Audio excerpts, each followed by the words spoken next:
Om Swastiastu, bertemu lagi bersama Ibu dalam pembelajaran sosiologi, masih dalam suasana daring tentunya. Jadi pada hari ini Ibu akan membahas mengenai perubahan sosial. Jadi intinya pada kelas 12 ini kalian hanya akan mengulang materi-materi dari semester awal, dari kelas 10 ya.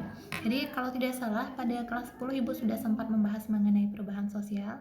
Jadi pada hari ini Ibu hanya akan mengulas kembali saja ya.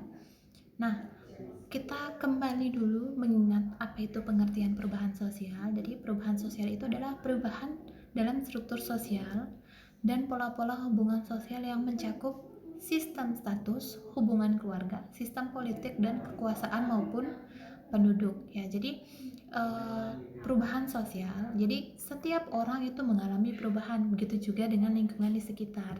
Nah, perubahan misalkan dalam segi tatanan pasar, dalam perubahan sistem politik, contohnya perubahan presiden, perubahan menteri, perubahan anggota rakyat atau Dewan Perwakilan Rakyat, itu merupakan salah satu contoh dari perubahan sosial. Nah, faktor pendorong perubahan sosial di sini ada 6. Yang pertama itu adalah kontak dengan kebudayaan lain. Yang kedua ada sistem pendidikan yang formal. Yang ketiga ada sikap menghargai hasil karya seseorang untuk maju. Yang keempat ada sistem terbuka dalam lapisan-lapisan masyarakat. Yang kelima ada penduduk yang heterogen. Dan yang keenam ada ketidakpuasan masyarakat terhadap bidang-bidang kehidupan tertentu. Nah, faktor penghambat, jadi ada yang mendorong terjadinya perubahan sosial, ada juga yang menghambat terjadinya perubahan sosial. Yang pertama, kurangnya hubungan dengan masyarakat lain. Nah, ini bisa kalian perhatikan di sekitar kalian ya. Apabila ada seseorang yang enggan atau tertutup terhadap orang lain, itu dia akan cenderung lebih lambat mengalami perubahan sosial. Contoh, bagi anak-anak yang sering bergaul dengan teman-teman seusianya itu pasti akan mengikuti tren. Contoh, misalkan ibu ambil contoh yang paling sederhana adalah game. Ya, seperti kita tahu game itu terus-menerus berubah ya, utamanya bagi anak-anak laki-laki dimulai dari COC, ada PUBG, ada Mobile Legends dan lain sebagainya. Jadi untuk anak-anak yang kurang bergaul itu akan ketinggalan informasi atau ketinggalan atau kurang update terhadap game-game yang sedang berkembang saat ini. Kemudian yang kedua ada perkembangan ilmu pengetahuan yang terlambat. Ini kita sering hadapi sendiri ya, di mana perkembangan ilmu pengetahuan yang terlambat itu menyebabkan kita terlambat mengalami perubahan sosial. Ibu ambil contoh, kita bandingkan kita di Bali dengan masyarakat yang tinggal di daerah di luar Bali yang lebih maju, misalkan di Jakarta. Masyarakat yang di Jakarta itu lebih cepat mengalami perubahan dibandingkan dengan masyarakat yang di Bali. Karena kenapa? Ilmu pengetahuan lebih cepat berkembang di kota-kota besar dibandingkan dengan di daerah-daerah terpencil. Kemudian yang ketiga ada sikap masyarakat yang tradisional. Ibu ambil contoh di sini terhadap masyarakat yang tinggal di pedalaman. Nah, masyarakat yang tinggal di pedalaman itu cenderung dia primitif, sehingga dia menolak setiap perubahan sosial yang ada. Kalau tidak salah ibu dapat pernah tampilkan video mengenai bagaimana masyarakat itu tidak mau mengikuti perubahan dalam hal kecil, contohnya pakaian. Masih banyak masyarakat yang menggunakan pakaian tradisional. Tradisional di sini bukan masyarakat pakaian tradisional dalam arti adat, tetapi masih menggunakan pakaian dari tanaman, contohnya dari daun-daun pohon atau dari kulit binatang ya. Kemudian adanya kepentingan yang tertanam kuat. Nah, jadi misalkan ada sekelompok orang yang mempengaruhi orang lain untuk enggan menerima perubahan, itu juga akan mempengaruhi orang lain untuk tidak mengikuti perubahan yang ada. Contoh, dalam satu kelas ada 5 orang yang tidak mau untuk belajar teknologi. 5 orang tersebut mempunyai keinginan kuat untuk mempengaruhi teman-temannya untuk tidak mengikuti teknologi, sehingga pada akhirnya mereka semua akan tidak mempelajari mengenai teknologi yang akan berujung pada gaptek. Kemudian rasa takut akan terjadinya kegagalan pada integrasi kebudayaan. Ini banyak terjadi pada kita. Kita sadar sendiri bahwa kita mempunyai rasa takut akan kegagalan. Kemudian ada prasangka terhadap hal-hal baru atau sikap tertutup. Ini biasanya prasangkanya ini lebih didasarkan pada prasangka yang negatif, yang bahwasanya mengatakan bahwa bahwa adanya perubahan akan merubah struktur sosial yang ada. Contoh, apabila ada pakaian itu akan bisa merubah tradisi yang ada.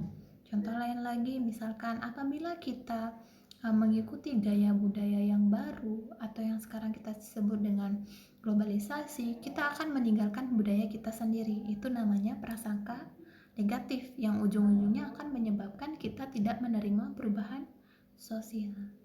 Dan yang terakhir ada hambatan-hambatan yang bersifat ideologis. Nah, ideologis ini berhubungan dengan pola pikir seseorang. Jadi orang yang ideologinya tinggi itu akan cenderung ideologis dalam menerima atau mempelajari hal-hal yang baru. Contohnya seperti ini, orang yang mempunyai ideologi atau saya tidak akan mengikuti tren yang ada. Jadi apabila dia sudah mempunyai ideologi seperti itu, maka dia tidak akan mau mengikuti tren-tren yang ada, biarpun atau walaupun itu belum tentu akan menghasilkan hal yang negatif, bisa saja itu menghasilkan hal yang positif. Ingat, tidak semua perubahan itu bersifat negatif, tetapi banyak juga perubahan yang bersifat positif. Tergantung dari kita, pola pikir kita bagaimana mengikuti perubahan itu sendiri, entah ke arah yang negatif atau ke arah yang positif. Nah, bentuk-bentuk perubahan sosial di sini ada 4, ada proses sosial, ada segmentasi, ada perubahan struktural, dan perubahan dalam organisasi sosial. Nah, gambar pertama, gambar yang Ibu lingkari ini itu adalah gambar proses sosial. Proses sosial ini artinya timbal balik antara masyarakat, bisa dalam sistem pemerintahan dengan ekonomi, bisa dalam sistem pendidikan dengan ekonomi, dan lain sebagainya. Kemudian ada segmentasi. Segmentasi itu adalah penggolongan orang-orang ke dalam golongan-golongan tertentu. Apabila kalian perhatikan gambar, ini kan ada orang yang berkerumun ya. Orang berbagai macam orang yang menjadi satu kerumunan. Kemudian disegmentasikan, dia dipisah-pisahkan. Misalkan orang yang ideologinya merah akan mengikuti warna merah, yang berwarna biru tua akan mengikuti biru tua, dan yang berwarna biru muda akan mengikuti biru muda. Jadi segmentasi adalah pengelompokan orang-orang ke dalam kelompok-kelompok tertentu. Nah, kemudian ada yang disebut dengan perubahan struktural. Perubahan struktural itu berkaitan, ini biasanya lebih erat dikaitkan dengan sistem pemerintahan. Jadi kalau di sini Ibu ambil, di sini adalah pengambilan sumpah jabatan. Jadi misalkan ini bisa saja sumpah jabatan bupati, bisa saja sumpah jabatan presiden, atau sumpah jabatan dari Dewan Perwakilan Rakyat atau DPR. Nah, itu adalah contoh dari perubahan struktural. Jadi struktural erat kaitannya dengan perubahan pemerintahan, dalam sistem pemerintahan. Kemudian yang terakhir adalah perubahan organisasi sosial. Organisasi sosial sudah kita bahas pada kelas 2 ya. Pada saat kalian menginjak kelas 11, kita sudah banyak sekali membahas mengenai organisasi sosial. Untuk lebih jelasnya, kalian bisa buka kembali buku-buku kalian pada kelas 2. Untuk selanjutnya, Ibu akan tampilkan kepada kalian mengenai bentuk-bentuk perubahan sosial dalam video. Jadi setelah menyimak video ini, Ibu harapkan kalian lebih aktif belajar sendiri, karena sebentar lagi kalian akan ujian nasional. Jadi kalian dari sedini mungkin persiapkanlah diri dengan baik. Jangan lupa aktif belajar dan juga mengingat materi-materi yang sudah pernah kita bahas dari kelas 10, 11 maupun sekarang ya. Jadi ini saja yang bisa Ibu sampaikan. Semoga ini bermanfaat untuk kalian. Sampai bertemu di video selanjutnya. Ibu akhiri dengan Parama Santi. Om Santi Santi Santi Om.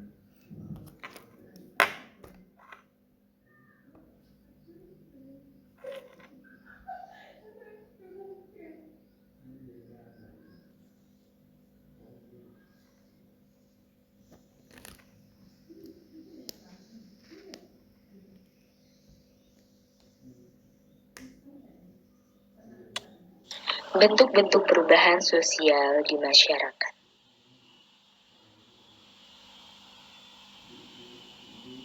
Perubahan sosial berdasarkan pengaruh. 1.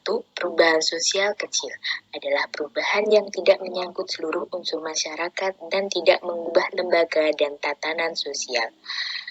Perubahan terjadi pada sebagian kecil masyarakat, seperti contohnya dalam keluarga, dalam masyarakat pedesaan, dalam pertemanan, sehingga hal ini tidak memberikan dampak yang besar bagi kehidupan sosial.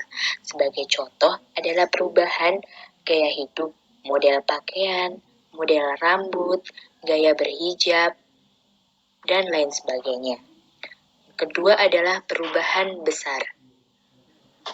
Perubahan yang menyangkut masyarakat secara luas dan membawa perubahan yang berarti bagi kehidupan sosial. Misalnya, perubahan dari masyarakat agraris ke masyarakat industri dengan ditemukannya mesin uap. Perubahan besar ini biasanya ditandai oleh ditemukannya teknologi seperti teknologi komunikasi, telepon, dan teknologi lainnya. Perubahan sosial berdasarkan perencanaannya. Perubahan sosial terencana, perubahan sosial yang direncanakan oleh pihak-pihak yang menginginkan perubahan. Biasanya dilakukan oleh kelompok yang dipercaya masyarakat. Perubahan ini biasa dilakukan dalam bentuk kebijakan pemerintah. Contohnya, program keluarga berencana dalam membatasi kelahiran untuk kesejahteraan dan kurikulum pendidikan sekolah oleh Dinas Pendidikan. Perubahan tak terencana adalah perubahan di luar perkiraan masyarakat, datangnya secara tiba-tiba. Biasanya perubahan ini memicu masalah di masyarakat, misalnya bencana alam yang membuat kehilangan tempat tinggal atau kebakaran hutan yang membuat suku pedalaman dan juga menyebabkan perubahan iklim. Kemudian perubahan berdasarkan kecepatannya. Yang pertama, perubahan secara lambat atau evolusi. Perubahan secara lambat melalui tahapan-tahapan dari sederhana menjadi maju. Membutuhkan waktu yang cukup lama. Hal ini terjadi karena kondisi masyarakat berubah untuk memenuhi kebutuhannya. Contohnya, dalam bidang komunikasi, dulu masyarakat kok berkomunikasi jarak jauh menggunakan surat yang datang beberapa hari. Kemudian munculnya telepon yang bisa berkomunikasi jarak jauh dengan suara. Lalu adanya handphone yang bisa berkomunikasi melalui pesan maupun video call. Lalu adanya smartphone yang begitu canggih dengan berbagai aplikasinya yang memudahkan manusia untuk berhubungan dengan yang lainnya, misalnya adanya transportasi online, tiket online, belanja online, maupun mengantar makanan, pemesanan makanan melalui online.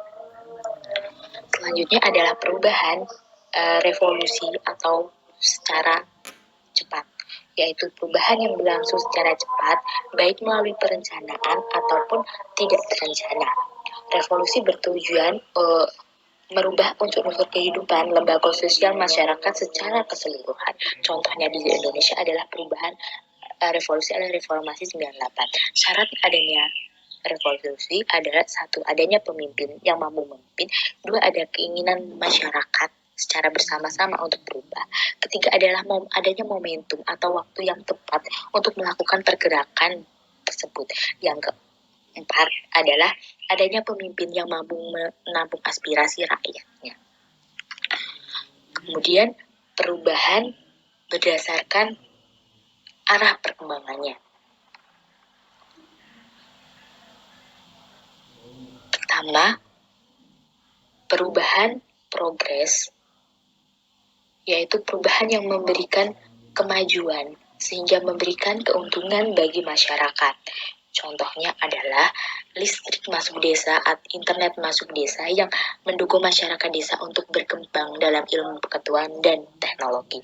Yang kedua adalah perubahan regres atau perubahan sosial menuju kemunduran yang merugikan atau menimbulkan konflik dalam masyarakat, misalnya adalah westernisasi yang mengakibatkan kenakalan remaja.